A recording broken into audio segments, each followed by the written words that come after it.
How to maintain engagement with your clients during the winter months. I'm Dr. Michael Lee here. Thank you so much for joining me today, because if you have a business or if you have a coaching business, at the end of the day, we know winter is always coming. So here in the UK, of course, December is winter, and this is where we get a lot of snow, we get a lot of ice, it's a bit colder, it's a bit more miserable. That's what people say, because although other people see it in a perspective, of course, they say actually it's really beautiful. We can build snowmans, we can do sledging and that. But at the end of the day, every business should have a winter period.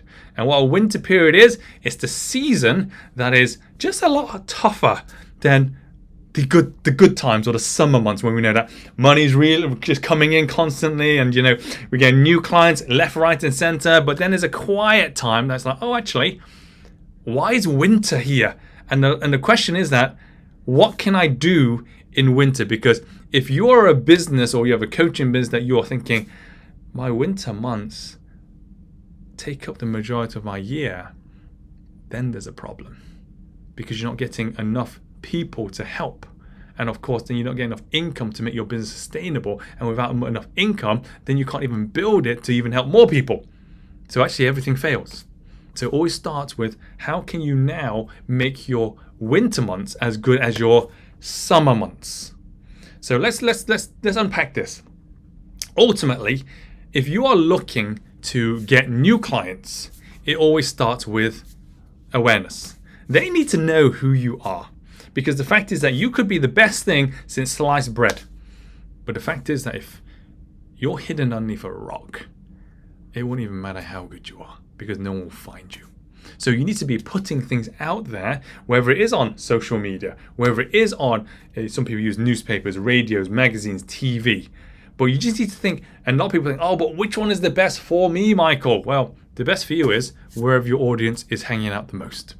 If you know, for example, I don't know, you're, let me think. All right, you're a person that deals with autistic children, okay? You're going to be thinking, oh, I need to hang out where the autistic children are. No, you don't. You hang out where the autistic children's parents hang out.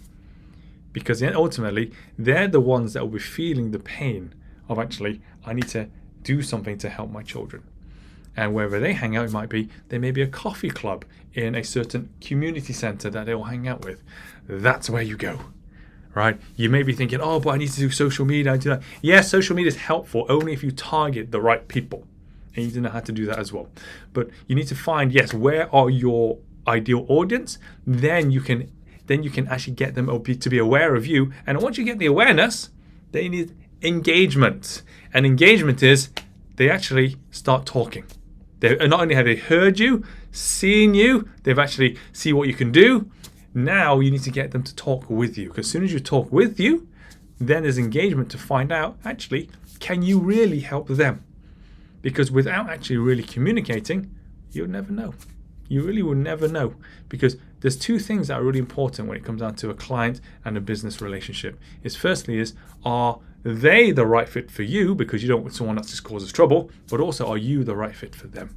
And if you can find that, everyone's going to win, because you just get each other, you know exactly how things work, there's clarity, and of course you'll be able to move forward and actually help that population or that person reach their goal. So this thing, you must actually find, yes, be aware, and then get engagement. The next thing, once you've got engagement, is then build the rapport. And this is almost, you can say, this is just the same thing, how to acquire new clients, is build the rapport to see, actually, do they know exactly what you're like? Because what I don't want you to do if you have a business is, oh yeah, come across as speaking very posh or politely. But if you're one of those people that swears all the time, then you better swear at the beginning so they know what's coming. Because if you're not yourself and you're putting on a mask at the beginning, they're in for a shock later, and actually it's going to crash and burn in a way. So let's make sure that you are genuine, you're just yourself, and you're attracting the right people for you. Okay, so that's the first thing. So you can get these new clients if you want to do it, but you need to make sure that you're planning for it. So let's say when it comes to the new year, so coming to January soon, you guys better start planning right now, because you need to start planning in terms of when people have a new year, they usually want to have a new me, or a new you, or however you want to put it. They want to be a new person. And you better be ready to be accessible, People have to see you, they have to engage with you to see if you are the person to help them become the new them or new me for reaching their goals or whatever goal they want to reach. But you need to be there, you need to be ready for it. So make sure you start planning how you're going to, and not just post randomly, but it has to be a system with your posting. The system is, all right, they get this post, which then leads on to the next post, which leads on to the next one, and each one actually grows and builds trust with it. Because when I see people posting things that are just sell, well, they know exactly what's going to happen next. They're going to have a sale. Give them value. Give them something. When I say value, and sometimes the word value is overused. When I say value, it doesn't have to be, oh yeah, give them something free, something knowledgeable. Just give them value in terms of like, tell them who you are. That's giving them value, because at the end of the day, if they don't learn it now, they have to learn it later. So might as well give them now. So those are for your new customers. At the end of the day, if you've got current customers and you haven't seen them in a while, this is the best time to actually be reaching out to them. Send them emails, send them text messages, WhatsApps, whatever it may be, something that's easily accessible to them. And just check in. Just say, hey John, just thinking about you and just checking in to see how you're doing. If there's anything I can help you with, just let me know. And it's just a nice thing for them to receive, because they know that you are still thinking about them and checking in to see how they're doing with whatever service or product that you may have. So I can't stress enough, yes, you will have to reach out, because I'll be honest with you, if you are quiet in your winter months and you're waiting for them to reach out to you, well, the fact is, there's a reason why you're quiet, because they won't reach out. And that's what's happened over and over and over and over again. So if you're going to learn quickly, you do the outreach, but do the outreach softly. Never, ever, ever sound like the sleazy car salesman. All right, where you sound really salesy and just really pushy. Just check in with them. Just be a friend and just check in. Say, is there anything I can help with you? And once you get that, they'll either respond or they won't. If they respond, great. Go and help them. See where they are. If they don't respond, then just send them a message a few days later and just check that they've got the message and see if they respond. And if they don't need any help, thank them. And that's okay. And just ask them, can I check in with you later, just to make sure everything's good? And of course, they're going to say yes. So make sure that you are focusing on actually outreach. You must outreach and engage with your new customers and current customers, but it always starts with you. You have to do it, because no one else will do it for you. You have to type the message, or if you've got a team, they'll type the messages for you, but you need to be sending them out in masses, right? In masses. And for January the 1st is a great time to help them create some new goals and also create some incredible results as well, because that's what people want in the new year. They're like, new year, new me, new goals, let's go.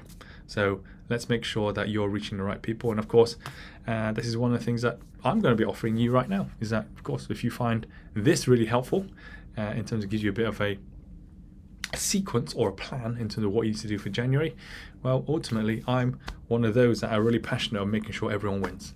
So I do actually have, if it's okay if I share with you, I do actually have a 10-day challenge, which is a success challenge to make sure you have all of the habits that I give to all of the Olympians that I treated, all of the Hollywood celebrities, all of the athletes, that they know what to do to create habits to make sure every single day will create the result that they want, so they can operate anytime, anywhere, any place, so nothing takes them out. If you're interested in taking that 10-day challenge, just put me into chat and one of our team members will reach out to you and they'll just make sure you're the right fit.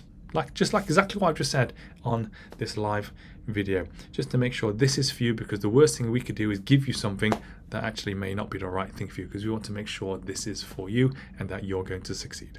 So if that's something you'd like, let me know. Other than that, thank you so much for being here this Friday, and I look forward to seeing you next Friday. Have a lovely, lovely weekend, and spend it with friends, family, and loved ones, of course, and I'll see you next week. Bye for now.